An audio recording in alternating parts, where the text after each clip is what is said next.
Hello everyone. Previous video में हमने जाना कि साउंड एक लॉन्जिट्यूडनल वेव है। लॉन्जिट्यूडनल वेव की डेफिनेशन का लिंक आपको आई बटन में मिल जाएगा। वेव्स को डिफाइन करने के लिए सर्टेन पैरामीटर्स होते हैं, जिनमें से एक पैरामीटर है फ्रीक्वेंसी। पहले हम सिंपल लैंग्वेज में जानते हैं कि फ्रीक्वेंसी क्या होती है।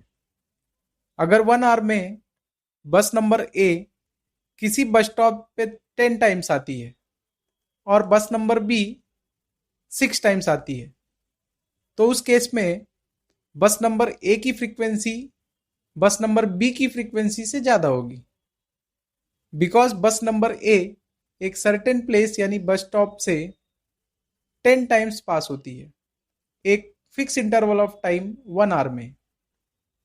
नाउ वी नो वेव्स में एनर्जी ट्रांसफर होती है पार्टिकल्स के वाइब्रेशन से।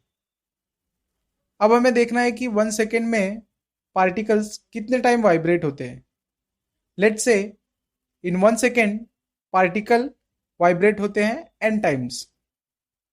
सो इस केस में फ्रीक्वेंसी ऑफ वेव होगी number of vibrations divide by 1 second. Hence the number of vibrations produced by the source of sound wave in 1 second is known as its frequency. Frequency का notation होता है small n और small f, और frequency का unit है hertz. किसी भी wave को 1 वाइब्रेशन कंप्लीट करने में जितना टाइम लगता है, that time is time period capital T। Time period को हम सेकेंड्स में मेजर करते हैं। किसी भी वेव की फ्रीक्वेंसी और टाइम पीरियड में इनवर्स रिलेशन होता है। मीन्स हम फ्रीक्वेंसी को लिख सकते हैं frequency is equal to 1 upon time period. 1 vibration के करस्पॉन्डिंग जो लेंथ होती है वेव की, उसे हम वेवलेंथ कहते हैं। वेवलेंथ का नोटेशन होता है लैम्डा। स्मॉल वेवलेंथ और लार्ज वेवलेंथ का कंपैरिजन आप स्क्रीन पर देख सकते हैं। ये फॉर्मूला वेवलेंथ और फ्रीक्वेंसी को कनेक्ट करता है। That is small n is equal to small v upon lambda, where n is frequency of the wave, lambda is wavelength of the wave, and v is velocity of sound.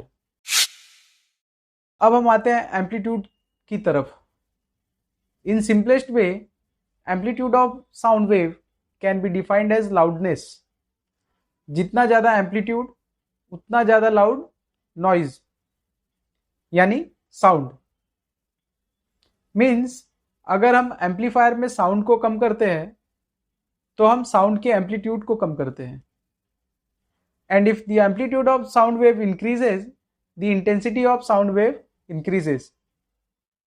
Amplitude होता है maximum displacement from the mean position on either side of the mean position.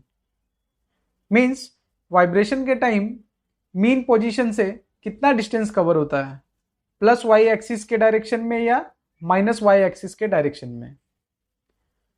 तो आज हमने जाना कि frequency, time period, wavelength और amplitude क्या होता है। अगले वीडियो का हमारा टॉपिक होगा characteristic of sound. Thanks for watching.